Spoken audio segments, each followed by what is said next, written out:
and a concern for their peers. Ethics is the science of right moral conduct derived from an analysis of human nature by the light of reason. Ethics is an interesting thing because depending on where you're born, how you're raised, your family values and traditions, they all have something to do with how you feel about your ethics and your morals. What we do when we're talking about abuse, things like exploitation, what they've done is they've set a set of standards for us professionally so that we can all have to follow these standards. If we didn't do that, we allow things to happen that one person may think is okay and the other person may not think it's okay. Some person may think it's very serious and somebody else may think that it's not so serious.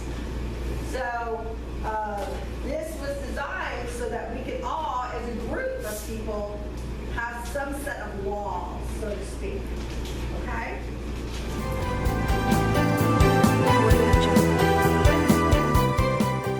Ethics in the workplace.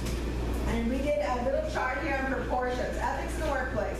So how many people, let's be honest, how many people in here have called in sick when you're not sick? Really? Nobody? Because I have. Depends on how you define sick. Okay. Well, that's it. And there we go.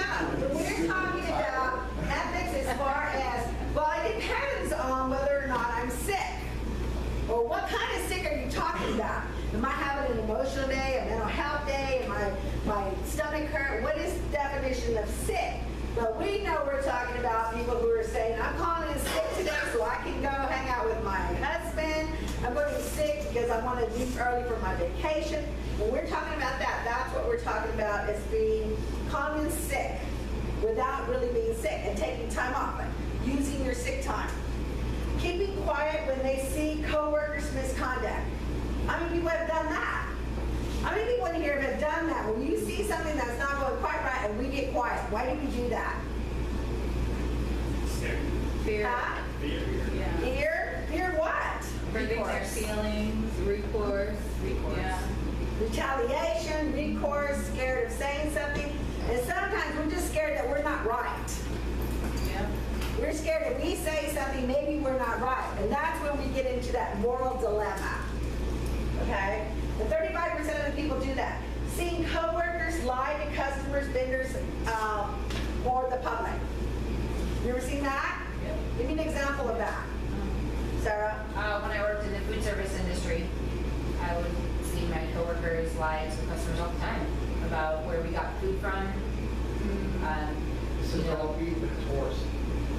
Well, It's not quite like that, but saying like we got our fish from Hawaii yesterday when it was from HEB or something like that. Right, well that's considered unethical. To tell a public or a customer or something that we have, that's like us here in counseling centers, to teach a class and say we have the credentials to do that and we don't. That is unethical. See coworkers steal from customers or the company. Anybody see that? Oh, yeah. Okay, so let's talk about that a little bit. Stealing. Sometimes, would you consider people who leave early and who don't work the schedules they're supposed to do, is that stealing? Yes.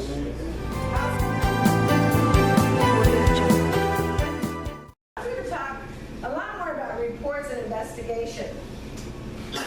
Sometimes we want people to, they want to report something and they want you to take action immediately. That doesn't work that way.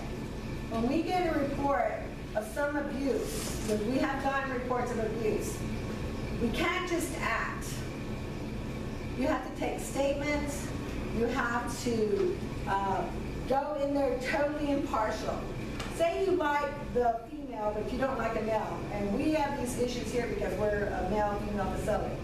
And a female says something about a male. Well, we can't just say you're right. But at the same time, we can't discount what they're saying. Because perception can be tarnished based on their education, their upbringing, their trauma, their abuse, all kinds of stuff. We have to look at all of it. It doesn't mean that the other person is guilty. So we always have to look, when we do reports of investigation, we need to do it objectively. So when I see an incident report, I don't want to see incident reports that have all the emotion. Incident reports should never have emotion in it. Just facts. Because these documents, we may need them in case we ever get called to court.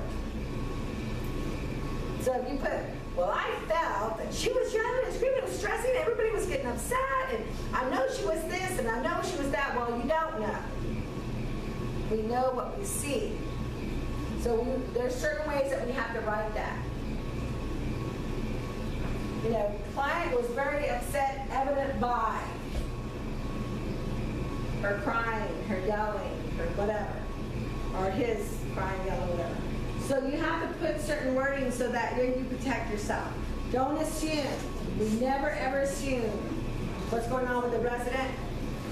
And when we're doing an investigation, it has to be completely impartial. If you can't be impartial, instead you like one client over the other, then excuse yourself.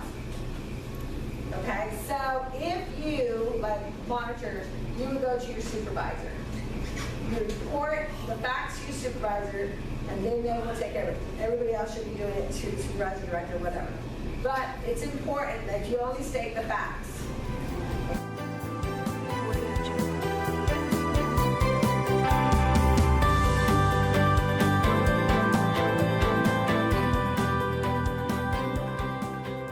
Okay, first of all, do no harm. Whether or not a given behavior is legal or illegal does not determine whether or not it is ethical. Ethics is usually based on the evaluation of a social situation. For example, doctors attempting to protect themselves from lawsuits may sometimes perform unnecessary procedures. What does that mean?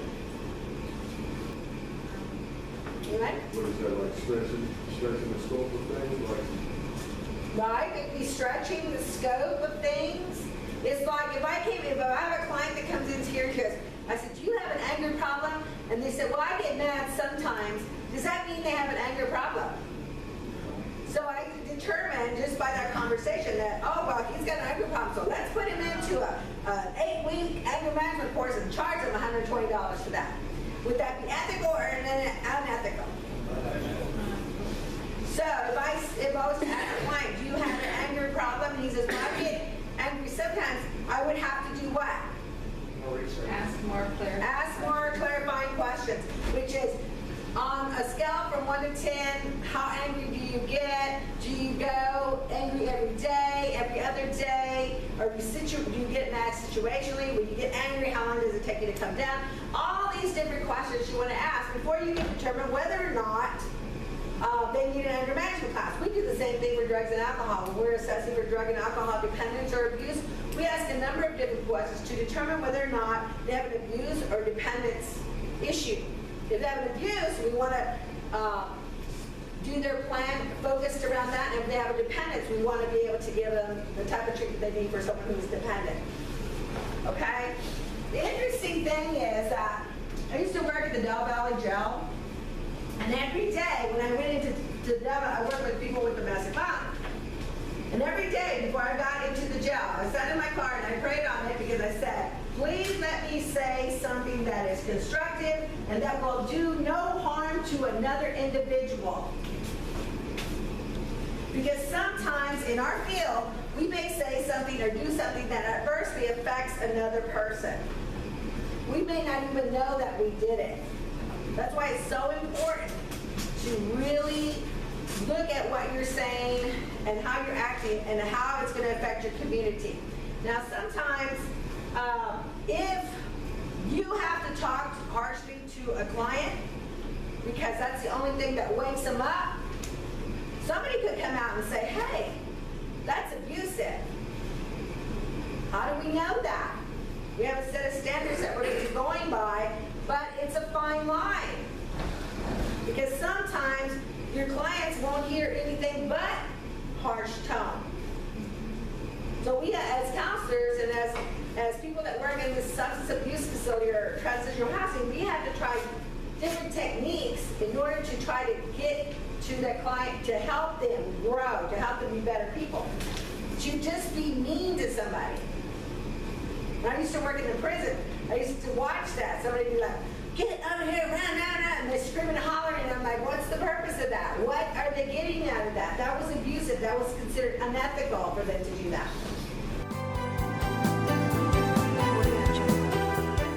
The true professional does not work for the boss for everyday dollar, but for the client. One of the unique things about working for a new entry is that we are all about the client. And that means that some days we work more than that 8 hour a day. That means we have to do, it doesn't say, well, my client's in crisis, and so 8 hours is over with, and I'm leaving. Because it would be unethical to leave a client in crisis and leave without either passing it on to another professional or staying and handling it yourself. If you have a classroom, if you're teaching a class, you're doing a peer-to-peer support class, some of you are going to go to peer-to-peer support certification, and you're going to be working with this client. Something that you say can trigger them in a way that they're adversely affected. Well, as peer-to-peer support specialist, you really can't counsel, but what you can do is deal with that crisis at that moment until you get the professional counseling that they need. But you have to be careful how you do that. How do you do that? And hopefully, in this new training that you guys are going to be going to, you're going to learn how to do that. How to restrain or how to get control of the crisis so that you can get additional help. Okay? Always, it is unethical to work outside your scope. Always work within your parameters, or within the things that you know. Not what you think you know, but within the parameters of what you're qualified to do. We'll start in sections. What is this first one?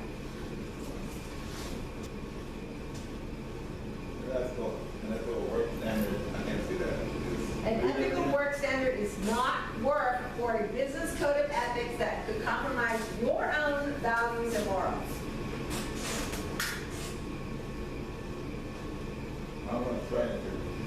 Anybody? Maybe to not, that you have to be mindful of your ethics and not compromise yours for the ones for work. Okay, that's a good start. Charles, do you have anything to add to that? Well, if it contradicts your own values and morals, you should be actually working for them.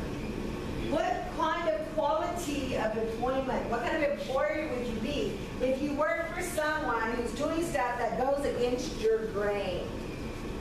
I had I mentor people, so I had one of the girls call me and she says, Ms. Crovo, she says, I'm working at this place and they're hiring these illegal aliens and I don't think they have proper documentation. She says, but I need a job. So is that ethical or unethical? An ethical work standard is a standard of work.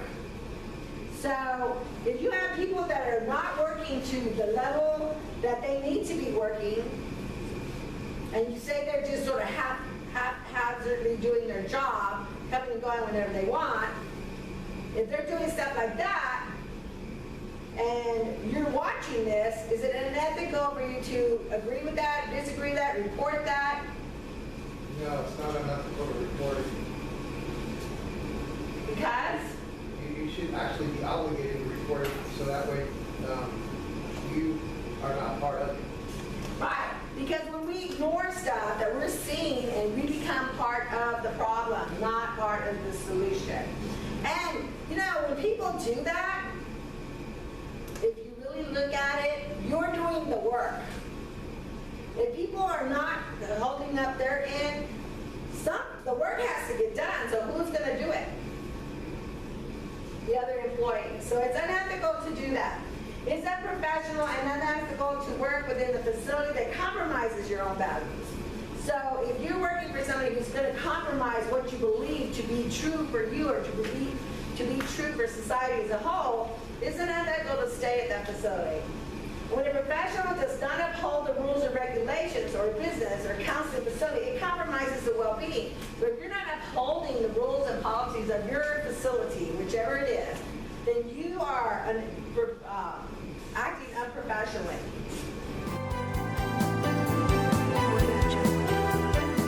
Okay, ethics is a social responsibility. He says, yeah, that does sound like an ethical dilemma, Phil, but relax. It's only a And then he says, that's just it. I think I do. He goes, don't worry, I won't tell a soul. Punctuality.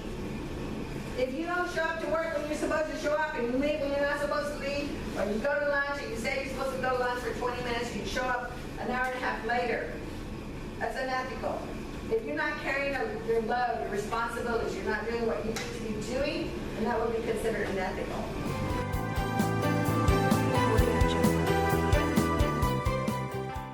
We're a specialized field that unfortunately most professionals, graduates and other counseling fields lack training within, so a lot of misinformation is out floating around. It is important to attend trainings and keep your knowledge up to date in order to continue establishing the addiction counseling field as a dependable and reputable field. It is our individual responsibility to keep up to date within the requirements of our professional credentials. And being a part of a substance abuse facility staff means that you too must keep up with the training required by the state of Texas. And that's some of the things that we're trying to do, is make sure that everybody here is qualified. That is one of the reasons that so many of you are going to go to the first round of the peer-to-peer support specialist training, is because we want you to be state certified to do some of the things that you do on a daily basis.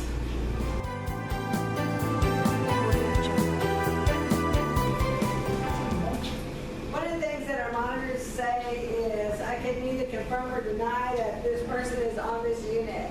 And that's what we're supposed to be saying on the phone if somebody's calling asking for somebody that might be here. Because we can't confirm or deny that they're here. We can't say yes, we can't say no.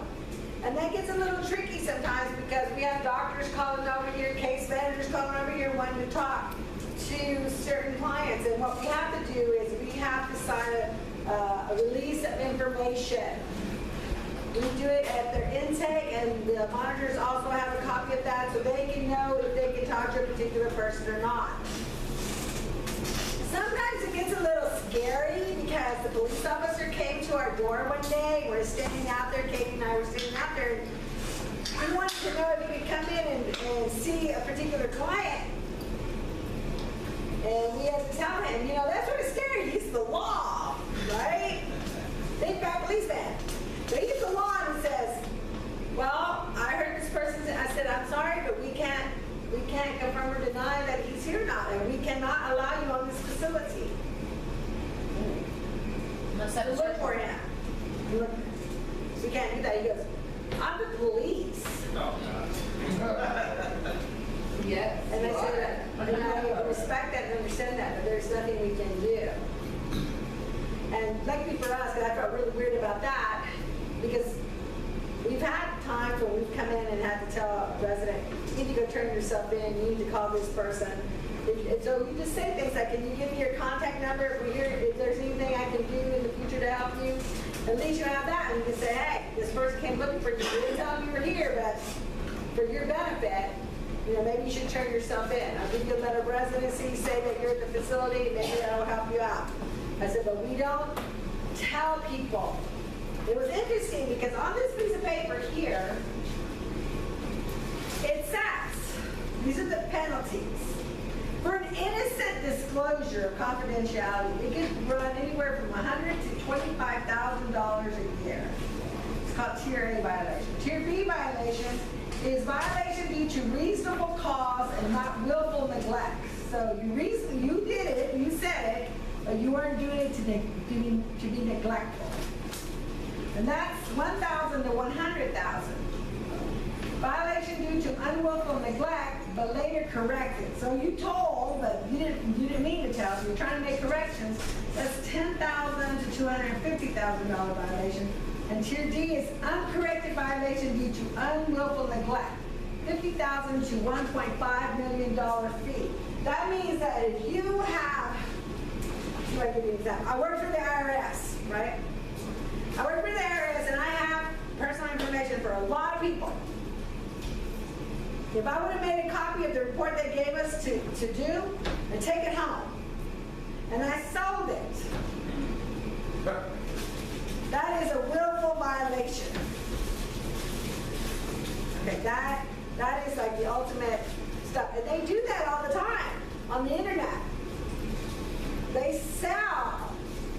And I figured that I really didn't pay attention to that too much until I answered a questionnaire on the internet because I was looking for schools. I was looking for a particular school, and then they're calling. How many people here look at that? And they just call you. Everybody's calling you to try to give you information on education. I'm like, how do they know that? I only applied at this one place. But they sell your information. There are no secrets on the internet. Okay, so the United States government has issued strict details and regulations and confidentiality of chemical dependence treatment records. These rules are more strict than those that are covered in other healthcare providers. For example, a patient at a hospital may be public knowledge. The diagnosis and other details remain confidential. But the fact that a person is a patient in a treatment facility for a chemical dependency in itself is a diagnosis. So it cannot be revealed without express written consent. So like if you go to the hospital and you say, can you please connect me to so-and-so's room? They can do that. They do that at the hospital. That's what they're saying. That's not a violation.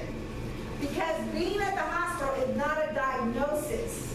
But if you come here, and this is a treatment facility, it is considered a diagnosis. So you cannot just read somebody's room or whatever. Okay? Does everybody understand the difference? Any questions? Clients have the right to know that we report. Now, when you're sitting with somebody, doing an intake or screening or assessment, and they're telling you that their husband hit their child, and then you are obligated to tell them, I report this. A lot of times when we say, there's certain things that we need to report, we tell you up front, there's certain things we need to report. So if you tell us this, I might have to report it. Any kind of abuse, elder abuse, neglect, exploitation, it happens to your friends, neighbors, and family, and child abuse, domestic violence, some of those things you have to report. Anytime that if you create some kind of harm, immediate harm to someone else. If somebody tells you, I'm going to kill my wife, do you report that? Yeah. Yes.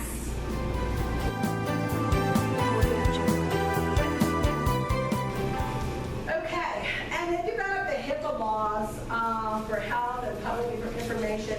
And you can't talk about people's health. You can't discriminate against people's health. As a matter of fact, when we're talking about records, in our file room, the files are in a locked cabinet behind a locked door. And nobody's supposed to be in that room but people who have access to those records.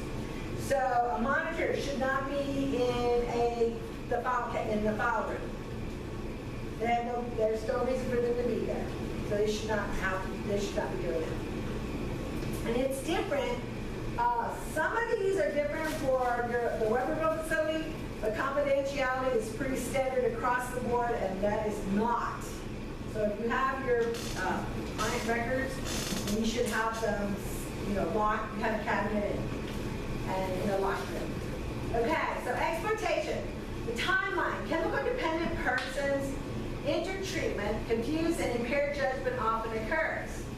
If all goes well, understanding occurs. Optimism replaces fear and misery of addiction. Therapists, counselors is seen as an all-knowing guru. Exploitation can occur at any of these stages in the timeline. Rock bottom. It is exploitation to take money or items from clients who think we are the bomb. Okay, so say somebody was to come, and people do this, and people have done this. The laws they're created because somebody, somewhere down the line, somebody did something. So, and that's how we come up with the rules here. Somebody who, somewhere down the line, has done something, and we've learned, and so we create rules and policies. So say somebody comes in, and we do their intake knowing that they're under the influence of drugs and alcohol and cannot comprehend what we're doing, and we have them sign releases of information. Would that be considered exploitation? Yes. Why?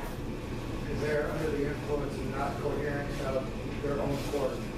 And how is it exploitation though? Because they're not all comprehensive, because they're on drugs. Okay, because we're exploiting their drunkenness or their Cognitive. we're exploiting them. It's like saying, hey, will you write me a check for $500 knowing that they're drunk and then going to cash it? We're exploiting them because we know they're inebriated and we know we can get away with it. Okay, that's a type of exploitation. So a lot of times we'll get residents in here that are inebriated and we won't do their intake. The intakes are supposed to be done within 24 hours. We will wait and put a note in, say, client cannot fill out the documentation. If you can't understand it, you can't read it, he doesn't know what we're saying. What happens, and this is one of the reasons, what happens when we get a client who doesn't speak English or doesn't read or write English? Are we doing what we're supposed to be doing? No. No, because, huh? You need an interpreter because they're signing documentation that gives us the right to provide treatment. And if they don't really know or understand their rights, we're exploiting them. Okay?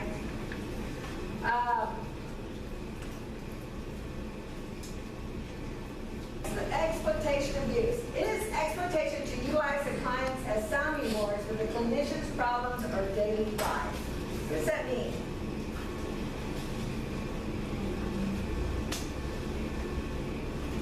It is exploitation to utilize the client as sounding boards for the clinician's problems or daily life. Don't share your problems with the client. Don't ask them, well, what do you think? Right, because sometimes they're here for treatment, and if you're sharing your personal stuff, you're exploiting them because they're vulnerable to whatever it is that you have to say. And so you're adding more to their problems than less, because then all of a sudden they're worried about you. And they're unfocused to what they're here to do.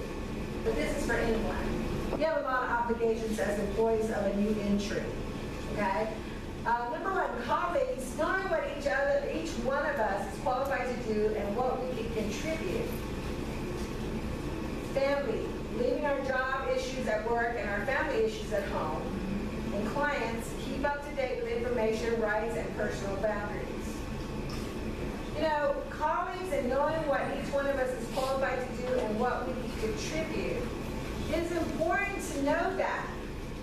What if I get a employee who cannot do some of the tasks that we're asking them to do? But we expect them to do it anyway. Or we're pushing them to do something that they're not comfortable with. Are we exploiting the employees here at the facility? We would be. You know, we come here and we're bringing our family problems.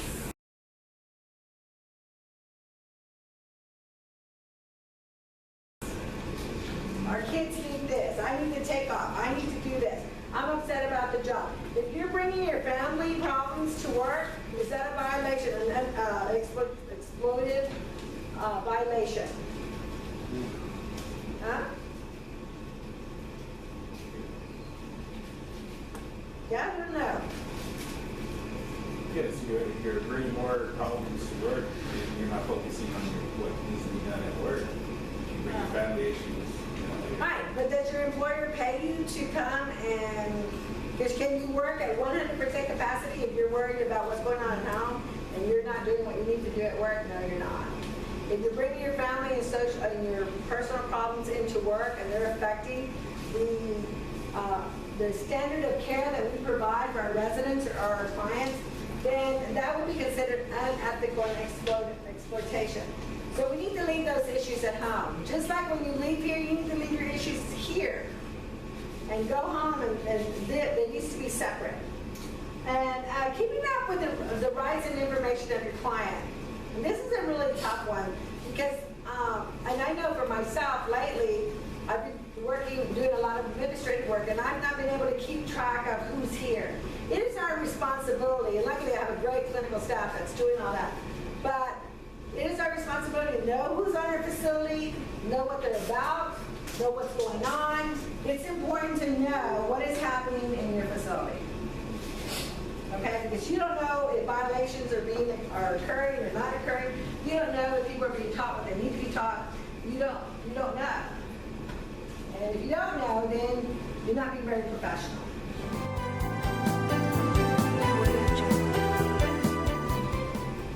Okay, so we wear many hats. Decision making, interpersonal relationships, managing emotions, working as a team. We have friends, family, and common concerns.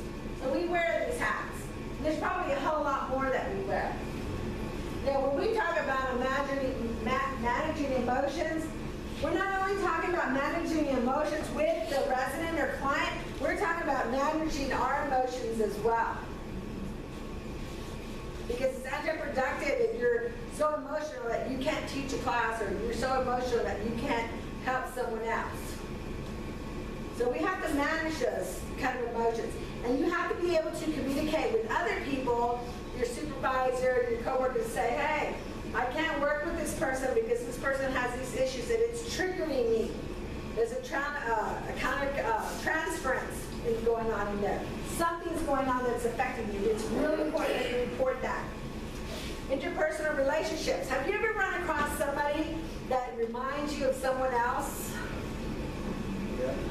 Yeah. You know, sometimes I get these young guys, they remind me of my son. They're same age, same kind of issues, same kind of problems, and I have an empathy for that.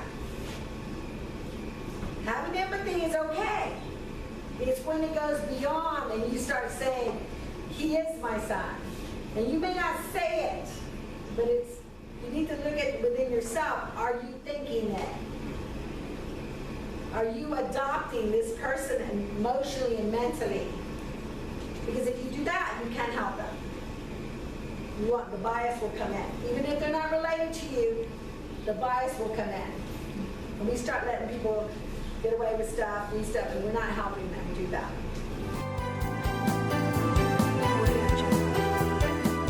Okay, decision making. That's a hard one, decision making. When we're out there, we have to make decisions, sometimes on the fly, sometimes just like that. We have to make a decision. And that can create a lot of stress, especially if you're not someone who makes decisions. It's a really super hard job for our monitors. Because if they can't get anybody, and they can't get a hold of a supervisor or a director, and they have to make a decision, it can be very stressful. And so it's really important that you know the boundaries, your boundaries, the things that you can or cannot do. Okay? Because that stress of making decisions, most importantly ourselves, taking care of our own mental state and asking for help with high stresses of our job duties become overwhelming and will affect 1 to 3 listed above. So everyone is trying to accomplish something big, not realizing that life is made up of little things. One of the things that I think is really unique about AIM Injury is that we work as a team. We have 2 different facilities, but we work as a team. We do different kinds of jobs, so we work as a team. Everything is a team effort. If any one particular person steps away from that team, then it causes conflict, which adds stress, which adds more problems to the facility or community as a whole. So in taking care of your mental state, that means that if my wheels are turning, but I got 25 people on my wheel, if one of them's mental state or somebody's off, then that means the wheel doesn't turn the way it's supposed to turn. So you need to make sure that you let people know what's going on with you. If I say, well, I had a death in the family, everybody's sort of going to understand why you may not be the person that you are today. Katie told me yesterday, she said, you sound so tired. I was on the phone. She said, you sound so tired. What's the matter? I said, I am tired. I have a lot on my plate. So I got to talk to her about it, got to go over some of the stuff that I need to do, but I needed to do that because, and I need to lock myself away because I wasn't really in the mood to deal with or to cope with residents. Couldn't do it. But I need to be able to say that. So I called Kelly. He comes to my office. She comes up there. I said, Kelly, you need to do this for me, because I have to focus on this. Please handle the clients, please give the work assignments out, do whatever, I need your help with this. And I need to be able to do that, and you need to be able to do that. Because you can't do all of it. If you try to do it, it just causes a lot of problems, and you get angry, you get upset, nothing goes quite right.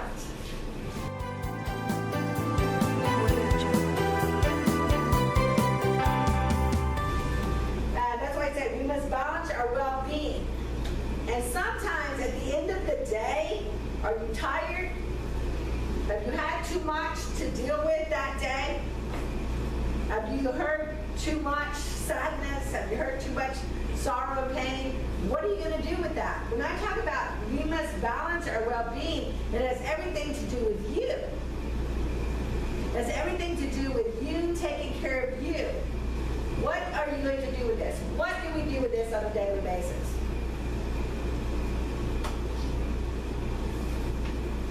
You can talk to a counselor. You can talk to a counselor. A lot of counselors have counselors, right? What else?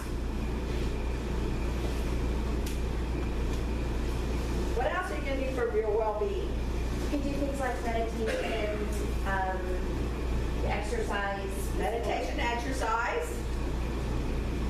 Go shop for tools. Shopping for tools. Be careful with shopping, though. Because some people use shopping as a coping mechanism, but it becomes another addiction. Well balanced. What else? What else do we do? Go to the movies. Huh? Go to the movies. Go to the movies. Healthy hobbies, and just exercise. What else, Sarah? Somebody already said it. Exercise. So there's a number of different things that you can do. Sometimes we get overwhelmed by not only what's going on within the facility or within your clientele, but we get overwhelmed with what's going on in our education, what's going on in our personal lives. So sometimes you're like coming to work and everything's stressed out. You're at home. When you go home, you're stressed out. When you go to school, you're stressed out. And you've got all these things going out, just bringing in all this negativity and stress. Stress is like the #1 killer, people, and you have to be really careful about what are you going to do with that.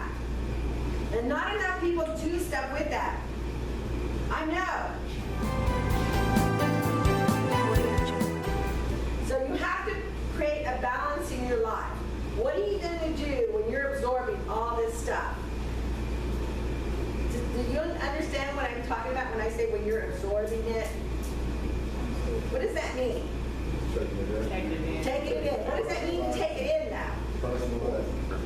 Personalizing it. Personalizing. That's a big one. And it hurts sometimes. You know, I have spent years crying with clients because it has hurt me so bad, some of the stories that I've heard. And even though we brush it off, we say, you know, I'm over it, I'm done. But the stress is still in there. And what happens is it piles up on top of piles up on top of piles up. And then we sort of crack. So we have to do a daily thing. Every day you need to do something daily. I'm the worst about that because I've been sitting at my desk over the last week for 8 hours at a time, just sitting there, trying to get some stuff done that I need to get done. And I was thinking, I told Katie today, I said, you know, I didn't even get up yesterday, go walk or go just interact. I said, I sat at my desk and I've been doing that for over a week. And I know that's unhealthy because I've been stressed out. You know, and when I'm stressed out, how good am I going to be to the client when they come in there with a crisis? I'm not. And I'm not going to be very good because I'm not going to want to hear what they have to say. I'm not going to want to deal with other people's stuff. Now that's one of those things I could call in sick because I need a mental health day. Yeah, I've got a good excuse now. So I could go in sick and say, I need a mental health day. I need to wind down some. That's why it's really important to take vacation, really important to take time off, really important to do something else. You know, whether it be arts, crafts, you know, going out with your friends. But what you don't want to do as an employee is do something like have a drink. You don't want to do that. My mother told me one time I was coming home, and I was coming home from work. I was working in the prison, and she said, just stop by and have a margarita. Because I said, Mother, I'm so stressed out. I have so many clients, so much work. Just stop by and have a margarita. And I thought about that, right? I thought about that. I said, no, I can't do that. That would be the last thing I would want to do to handle my stress or my problems. Now, I don't think I would have said that 10 years ago, but I say it today because I know what happens. Because that one margarita turns into 2 margaritas, turns into 3 margaritas, and before you know it, every time I get upset, that's all I want to do. So I know better, and that comes from education. Okay? So be careful too, even if the people that you love and trust, sometimes they give you advice that isn't quite what's good for you. So when we tell our clients to have a network, you need to have a network of people that you talk to. Not just your coworkers, but outside your coworkers. Somebody that you can vent to, that you know is going to come back to work. And don't do it to just your spouse either, because they get burnt out on that. You've got to have a network of people that you trust, that can give you good, sound advice. Not necessarily somebody who's going to tell you you're right all the time, because sometimes we're not right. And we need somebody to tell us that we're not.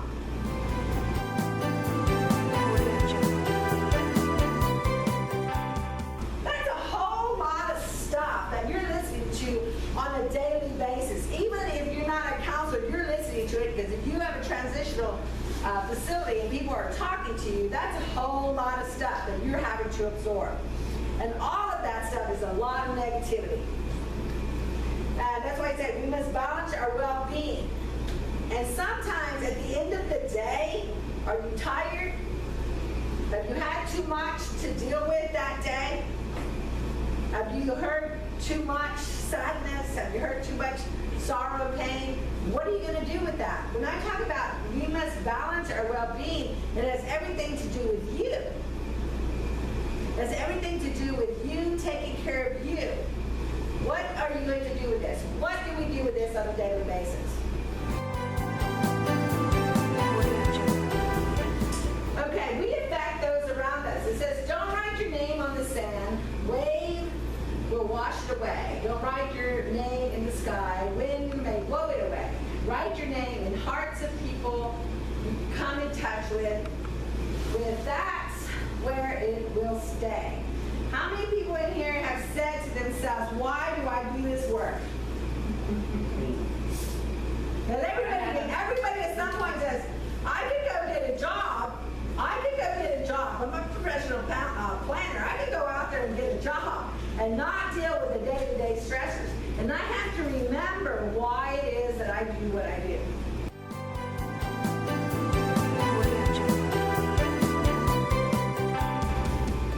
Why is it that we do what we do? Why do you do what you do? Try. Look me up.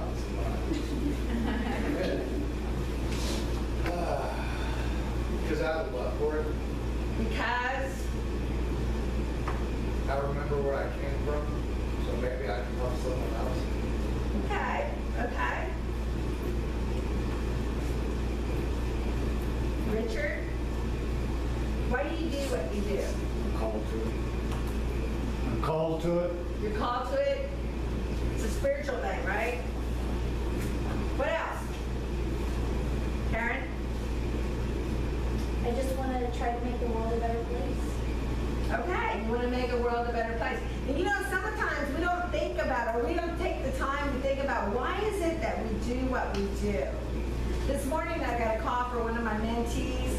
She's doing really well. She says, I'm doing really well. My life is great.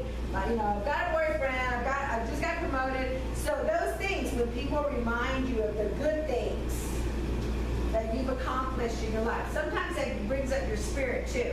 And it makes it all worth living. It helps you not focus on the things that you haven't been able to do for someone, or you haven't been able to see somebody fall. If somebody was to hurt themselves, if somebody was to leave and be left, we can't take personal responsibility for that. But some of us, we do sometimes take personal responsibility or we feel guilty. And why would we feel guilty? Why might we personalize this? Why might we do that? Because we would think it's our job to help them. Yeah. But what else? What other things would cause us to have some guilt or shame behind somebody getting hurt or somebody relapsing or? Cross boundaries, actually. In the start, crossing boundaries and acting unhealthy. Right? Well, some of this stuff is, remember in the morning I said that, or earlier I said that when I was in prison, I would pray before I actually go in to make sure, I say, please don't let me say anything that's going to be adverse to the client. When we're unethical on the job, and we're not giving the clients the best possible treatment or counseling or peer-to-peer support, and that person relapses, and you feel guilty, that or shameful behind that, maybe you didn't do what you were supposed to do. And I'm not talking about you per se, I'm talking about, we get guilt and shame when we know we did something wrong. So if somebody's acting unethically, say they're saying they're working with clients 20 hours a week, but they only show up for 10 hours a week, then are they providing that client with the best possible treatment that they needed? No.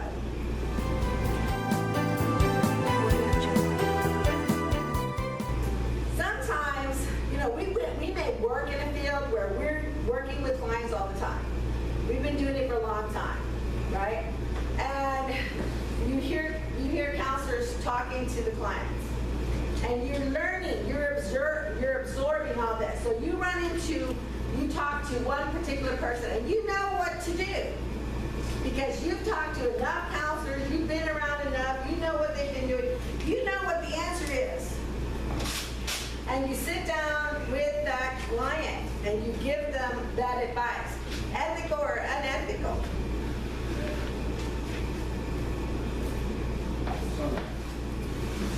It's gonna be unethical in different situations. Well, it would be unethical because You're not the credentials for the training. you don't have the credentials of the training, okay? That means that you didn't spend the years of education, the years of internship, the years of, even though you may know the job,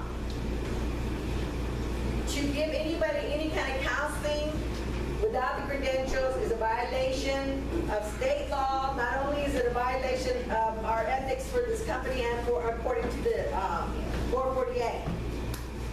We can't even use words like counseling. So if you don't have credentials, you say, well, I counseled him. And I would be like, well, you can't counsel. I referred him to professional counseling. Well, we had the conversation, and we should always refer. If somebody needs counseling crisis or crisis intervention, I do that with my family. I do that with my personal family. I don't try to counsel my family. It creates havoc. So they may say something to me. I may say they need counseling. I said, hey, I know some people that might help you. Let me give you a phone number. Because it would be unethical for me to counsel my own family. Okay, and why would I say that? Why would it be unethical to help your own family with counseling services or some of this stuff? Dual relationships. Dual relationships, conflict of interest, and Interfering. Bias. bias. What does that mean, bias? One-sided. One-sided. And you might have a background. personal goal of it. Maybe Right. get your mom to be less annoying or something. So if it's my mother, and this is my client, and they have the same problem, I'm more likely to be impartial with my client Absolutely. and tell them what they need to hear.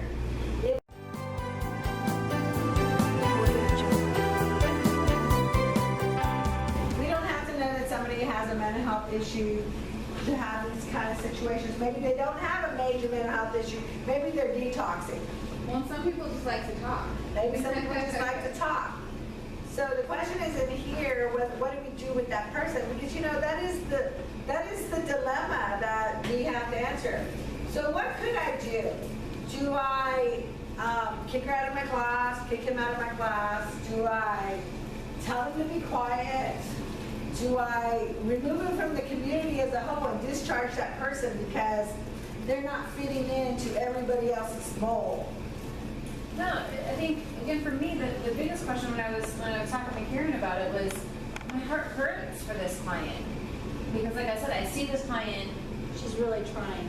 they're trying. Sorry, person. They are really trying to engage. They take notes, a lot of notes. And my heart was, I wanted the rest of the class to get that same heart. Like, I wanted them to have understanding and compassion and see that this other person, though slightly irritating at times, that's okay, we can deal with that. And I think that's more of what I was curious. I mean, I've done group facilitation for a long time. I know how to do this other But stuff. the effect is not just your class, and that's why I'm trying to say, Yeah. what do we do as administrators? What do we do? Because it's not just happening in your class. Right. It's happening in all the classes. And these are complaints that are coming through all of the facilitators. What do we do? And this is just one person, but one person today, maybe 2, 3 people tomorrow, maybe, and it's continual because this is the clientele in which we work with. People with mental health issues, co-occurring disorders, and people who have substance abuse issues. This is what happens. So one of the things we have to do when we're looking at that person, as a facilitator, each facilitator has to determine what they need to do for their class. I know how I deal with it, but I also have my classes in different ways. Every one of you have to figure out, how are you going to be able to do this? Maybe you stop your class altogether and you do a separate little class. I will start with a class, start with one thing, and something will happen within a group, and I'll stop what I'm teaching and I'll go a whole nother direction. Because sometimes that's what we need to do, to teach compassion or empathy for others. Because empathy for others is a thinking error. And people have a lack of empathy for others when they're starting to talk about somebody else or laughing about somebody else. Why are you here? What's going on with you? Sometimes when you put the spotlight on the person who's cackling and making the jokes and saying all that, sometimes they'll say, well, maybe I shouldn't have been so mean or whatever. But a lot of times, if you introduce the thinking errors behind the behavior, everybody learns from that, not just the one person. Right. So you can change that. And that's where you need to be flexible in your instruction. If you're trying to build a team. One day I came in here, everybody was not in a good mood. They were angry, I forgot what it was about, and I was going to teach this one lesson.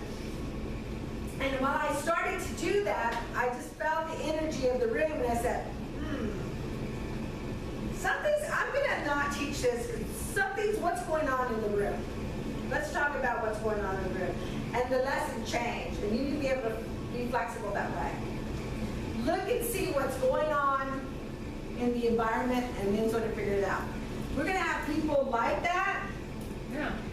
Sometimes I say, even before class or in break, I say, you spent the majority of the time giving feedback. Well, I appreciate that. We need other people to give feedback. So the remainder of the time, please be quiet, and let some other people share.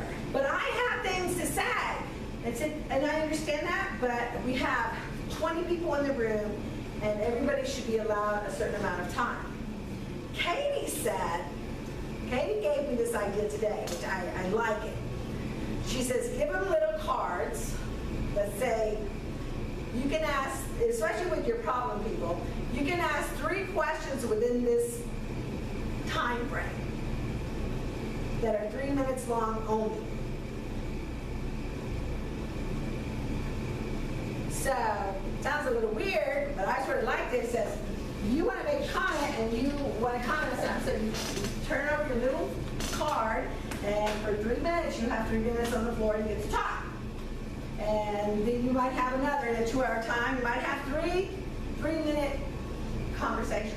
But when you're done with your cards, that's it for those 2 hours.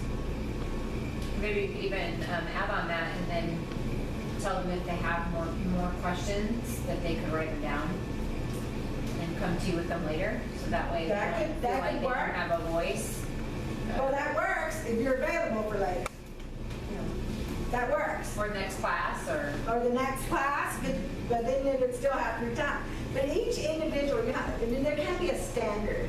You can't do a standard because you have to deal with each individual person. Some people, you might want to do a card, same card, but they don't ever talk. And you give them the 3 cards. And you have to use those 3 cards within my 2-hour period. So that promotes communication. Katie came up with that today. I really loved it. So, and I think that's a good way for us to have some control. They're going to act differently depending on who you are, okay? So, like if you have an intern, say you have a young intern, some people, clientele is older, they may not want to go listen to a young intern. So you're going to find a way for you to relate to that person. You're not going to relate with everybody. So you have to sort of gauge the room. It is difficult to have people here that are not conforming with the community. It's difficult, but if the alternative is to put them out on the street, then we need to, it is our obligation, our ethical obligation, to find a way to communicate with them. It is normal for us to get frustrated. It is normal to get angry. It's how we respond to those. It is normal when to walk in the door and you have people coming at you all over the place, asking you questions and trauma and interventions and you getting all this stuff. It is okay to say, stop. You can say that. It is not abusive to say, you know what? This is my answer. This is the only answer I have. I'm not going to continue to argue with you. Because we have those clients, right? They come up and they just come after you, won't leave you alone, call you. We have that. It's not abusive to say, stop, you're in my personal space. Stop, I'm not changing my answer to this. It's okay to do that. We're human. This is a guideline. It is not concrete. It is a guideline because depending on what your position is and what you're trying to do for therapy or what you're trying to do to help that person become a better person, sometimes the line is gray. Sounds weird, doesn't it? Sometimes the line is gray. Well, thank you. That's really good ideas out of that. So thank you everyone for your input. Appreciate it. So if you have ideas like that, if you run across people, like I was talking about that situation with Katie this morning, and they said, what am I going to do? What do I do with this? I mean, do I discharge this person? And then I become an unethical person because now I'm discriminating against somebody who may have a mental health issue. So what do I do with that? So I'm asking for help, which is really important. You have to go out there and ask them, what would you do? What are your answers? And if somebody can't give you ideas, she gave me an idea. I loved it, actually. I really loved it. Or to make cards. Because she came up with something really intuitive. She probably never did it before, it just came. Remember we were talking about things that just come, the aha moment, it came out of her mouth. Now I have to remember that, so I need to do it. Now you guys know that, and you guys know that. You need to teach your people how to do it. You know, if you have people, we have problems in the rooms. You guys have problems in rooms, Waterville, with roommates? Okay, so I'm not gonna have to go in there and sit in the door because, well, she won't let me. She's disturbing me. I'm like, okay, well, what's going on? And when you look at people knocking along, sometimes it's because they're not communicating. It's no one person's fault. It's accumulation of a bunch of people not communicating. So it's okay to put sanctions. It's okay to say for 24 hours you guys can't talk. You're on a no talk for 24 hours. It's okay to say I'm restricting you from TV. Those things are okay as long as they're not abusive or neglectful. And if you're doing it for therapeutic reasons, not just to be mean. Now, if you see somebody in there watching TV and they're the only ones in there, and you walk over there and you take that remote and turn off that TV, is that abusive? Yes. Because you're doing it for no other reason. Well, what if it's before there's accrued TV time? Well, that's policy. That's not the same thing. But you know, I worked in the prison. I saw a lot of stuff that just blatantly was mean.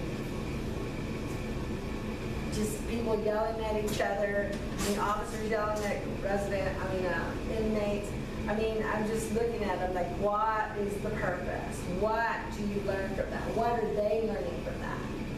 We're teaching these people how to live in a life of recovery. What does that mean? You need to think about, what does that mean? What does a life of recovery mean? But if you don't treat the residents the way you think they should be at the end, you're not going to teach them the things they need to know. And we assume, many times, we assume that they know what we know. He's a grown person. He should know that. Well, it took me a long time to figure that out, but sometimes they don't know that. My aunt, she was 67 years old. I took her through a drive-through car wash. She was amazed. She lives here in Austin. She was amazed at how the little things went around, and oh my God, this washes your car. She was amazed. But I literally took it for granted that she would know that. How would she not know that? This is 2015. She's 60, 70 years old. But she took the bus everywhere. She'd never been in a car wash. We assume sometimes that people should know everything that we know. We don't know that. We assume that people who come out of prison, they should know what's going on. But guess what? They're in a structured facility. They come out and they don't even know. I've had people say, oh my God. I said, well, I had one girl who left a treatment facility and she called me and she says, oh my gosh, I had a hot dog. I didn't know real hot dogs tasted like that. Or I didn't know that this was going on, or I didn't know what this was. People who come out who've been institutionalized or kept in a certain place for certain lengths of time, they may not know what you think they know. If they've been on drugs and alcohol 5, 10, 15 years, 20 years, they don't even know who they are. And that's one of the reasons that Peter is so adamant about community and identity, because they sober up and they look in the mirror and they don't even know who they are. Who is this old person? Because they started drugging and using alcohol at the age of 15 and 16, and in their mind, that's how old they think they are. So they never develop. So a lot of avoiding this is developing the patience and the empathy for our clientele. And we not only have to have it within ourselves as staff people, but we need to teach our clients how to have it for each other. And that's one of the things I always tell them. I say, look, you expect people to forgive you, to work with you, to have patience for you, your families, your friends. How can you get it if you can't give it? How can you expect other people to forgive you when you have no forgiveness in yourself? And we see it. We see it in our clients when we don't jump, or when other people don't jump, or when we don't do what we're being told. You see it every day. And it gets stressful. It creates a lot of stress for the staff. And we want to get angry. We want to yell. We want to scream. And sometimes we do. But it should always be done in your own room, within your peers. You know, you allowed to be mad. You should just not do it to the residents. You should never cuss a resident. You should never yell at a resident. You should never hit or abuse a resident, neglect a resident, no matter how mad or angry you are. Okay?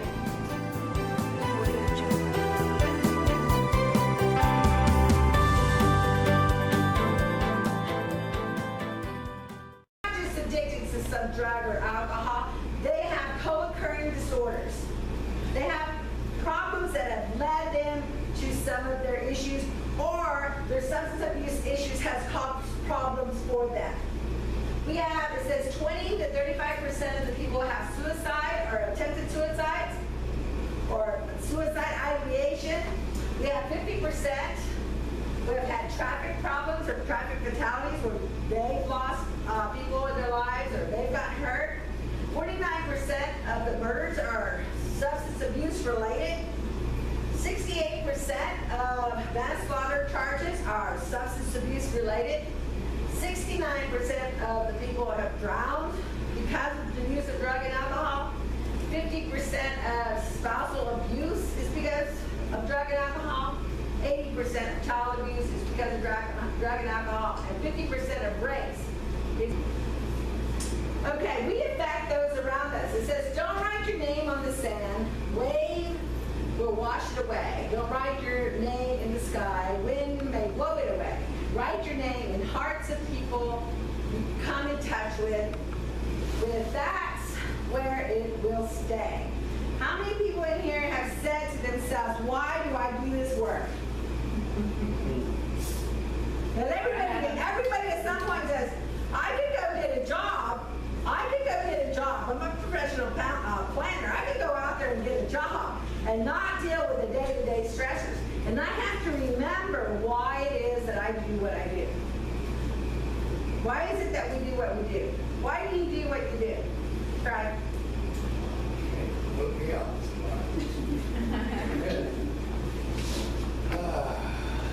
Because I was what for it? Because I remember where I came from, so maybe I can help someone else. okay.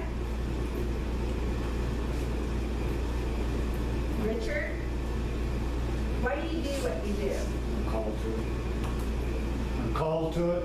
You're called to it. It's a spiritual thing, right? What else? Karen? I just want to try to make the world a better place. Okay, you want to make a world a better place. And you know, sometimes we don't think about, or we don't take the time to think about, why is it that we do what we do? This morning I got a call for one of my mentees. She's doing really well. She says, I'm doing really well. My life is great. I've got a boyfriend. I just got promoted. So those things, when people remind you of the good things that you've accomplished in your life, sometimes that brings up your spirit too. And it makes it all worth living. It helps you not focus on the things that you haven't been able to do for someone, or you haven't been able to see somebody fall. If somebody was to hurt themselves, if somebody was to leave and be left, we can't take personal responsibility for that. But some of us, we do sometimes take personal responsibility, or we feel guilty. And why would we feel guilty? Why might we personalize this? Why might we do that? Because we would think it's our job to help them. Yeah. But what else? What other things would cause us to have some guilt or shame behind somebody getting hurt or somebody relapsing or... Cross boundaries, actually, in the start. Crossing boundaries and having unhealthy. Right? Well, some of this stuff is, remember in the morning I said that, or earlier I said that when I was in prison, I would pray before I actually go in to make sure, I say, please don't let me say anything that's going to be adverse to the client. When we're unethical on the job, and we're not giving the clients the best possible treatment or counseling or peer-to-peer support, and that person relapses, and you feel guilty, that or shameful behind that, maybe you didn't do what you were supposed to do. And I'm not talking about you per se, I'm talking about, we get guilt and shame when we know we did something wrong. So if somebody's acting unethically, say they're working with clients 20 hours a week, but they only show up for 10 hours a week, then are they providing that client with the best possible treatment that they needed? No. I had an experience with a lady who told me that I got into a spat with her, and she was telling me I was being unethical because I was inquiring about the CCJP program, which she didn't even understand, and I said, no. The only person that's being unethical in this group is you. And I said that because you're supposed to train and educate us for this amount of time, for this amount of money, and we miss at least 1 week of class per month because you don't have time. Discrimination may occur if the dynamics of the culture, race, creed, national origin, color, age, gender, or sexual orientation are not understood or defined correctly. Ask questions for clarity. Discrimination may occur if the dynamics of the culture, race, creed, national origin, color, age, gender, or sexual orientation are not understood or defined correctly. Ask questions for clarity. I had a person who I had a job, and this older man, he was a senior, he said he could do it, and I said, no, that job's not for you. And I said this totally because I didn't want the person to get hurt because it was a labor job. And he said to me, that is age discrimination. I didn't even know, and I was in my 30s, I didn't even know what he was talking about, age discrimination. But I was saying, because you're older, you can't do this job. I was determining for that person what they could or could not do. That's a form of discrimination. Okay? And as it turned out, he did the job and got promoted to senior supervisor of a construction site of a $15 million project. Okay? And as it turned out, he did the job and got promoted to senior supervisor of a construction site of a $15 million project. So I was so wrong. Okay, so what other types of discrimination may we run into?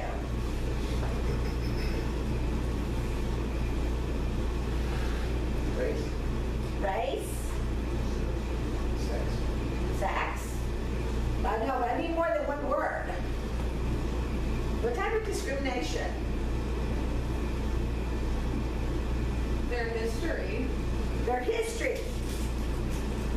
thinking that because they have a history of addiction or, criminal activity or whatever, they aren't capable of doing something or they're going to continue it. So, you get a resident or a client to come to your facility, and he wants to come live with you, and he has an extensive history of domestic violence. And if I have a history of domestic violence and I say, oh, I'm not taking you, even though it's not part of the criteria whether or not we can take them, am I discriminating against this person? I am? Because of why? Huh? His background. Yeah, but why am I discriminating? Why is that unethical? Because you have a history of violence also, and you're discriminatory towards him because of the way you feel about yourself. Right. Because I'm being biased, because of my own personal experiences. And that's where the balance comes in. You can morally think it's wrong for you. But if you're going to work in an organization where that can't be part of the screening criteria, you have to ask yourself, can I work with this individual? One of the things, I worked with many, many people when I worked at the prison with all different kinds of backgrounds. And one of the things I did not do is go, okay, here. Know what you only need to know what you need to know to help that client get better. If it's not going to be effective for the client, then why do you need to know that? Okay?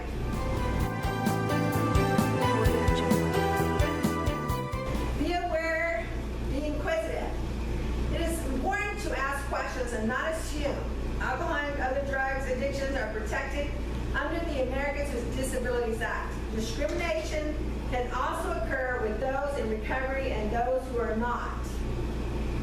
Don't assume, first of all, that you know somebody's race, because you may not.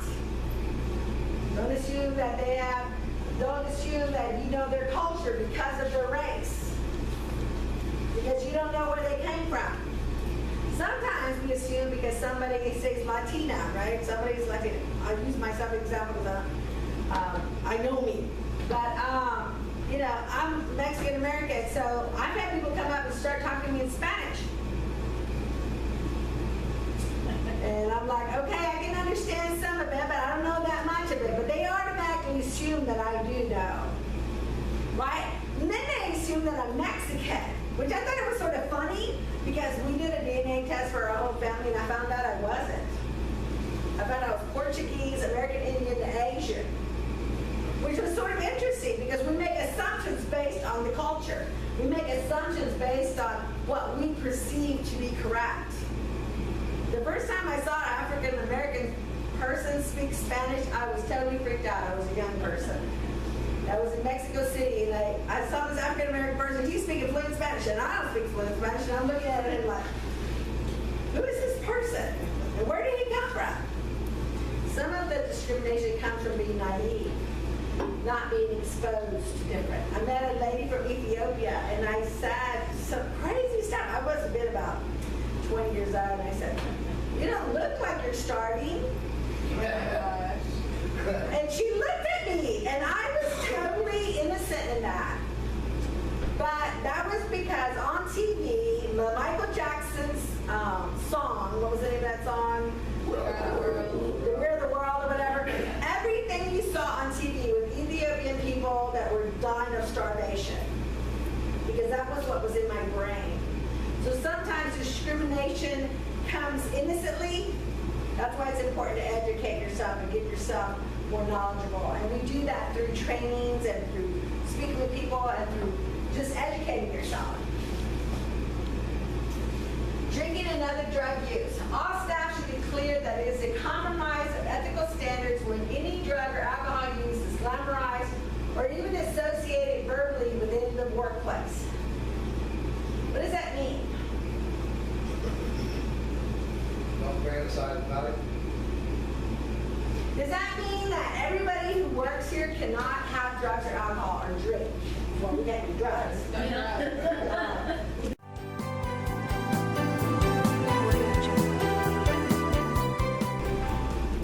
Confidentiality. The basic principle in this area is that private information divulged by patients in the course of treatment may never be used or repeated in any way that can be identified with the patient.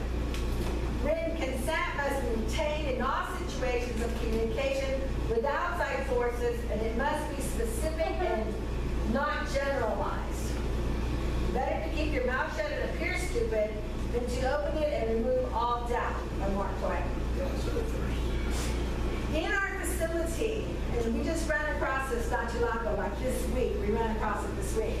In our facility, someone said that not everybody should know about a relapse. But it was a violation of their confidentiality. We've written it up at this facility, I don't know how Weberville does it, but we've written up at this facility that we work as a team. We meet as a team. When we sit down on our weekly team meetings, we sit down and we go over every single client, every single line of concern. Is that a violation of confidentiality? No, it is not, because when they come in at intake, it is written that we will be doing this. If I go to the monitor station and say, hey, so-and-so relapsed, so you need to keep an eye on him, is that a violation of their confidentiality? No. No. If I go to the monitoring station and say, hey, we need to restrict this person, keep an eye on him because he relapsed, let me tell you what he did. Is that a violation of confidentiality? Yes. Yeah. Yes. It's a need to know. It's only what they need to know. That means you don't give them the whole history. You just tell them whatever they need to know. Security needs to know. And this is the part that we're going to end with the PowerPoint. In closing, just do what's right. And it says, the intellect has little to do on the road to discovery. There comes a leap in consciousness, all in its intuition, or what you will, and the solution comes to you, and you don't know how or why. Albert Einstein. One of those things you have to really. There comes a leap in consciousness, call it intuition or what you will, and the solution comes to you, and you don't know how or why. What does that mean? That's deep. What does that mean? A lot of times sometimes you can make solutions come to you for no reason, you don't know why, but it's like they're saying it's intuition, but a lot of it has to do with your past experiences and the things you know. It just doesn't seem, you know, you may not have been thinking about it, but it just comes to you all of a sudden, like Eureka, oh, that's the answer. You know, but it has a lot to do with your past and all your knowledge and stuff like that. So sometimes you make that leap to find. It's that light bulb moment. Right. Has anybody ever had a light bulb moment? An epiphany in their life. Something that sort of just clicks and says, wow, I know that. How did I not understand that? That's what it is. That's what all that is about. Sometimes you just got to step away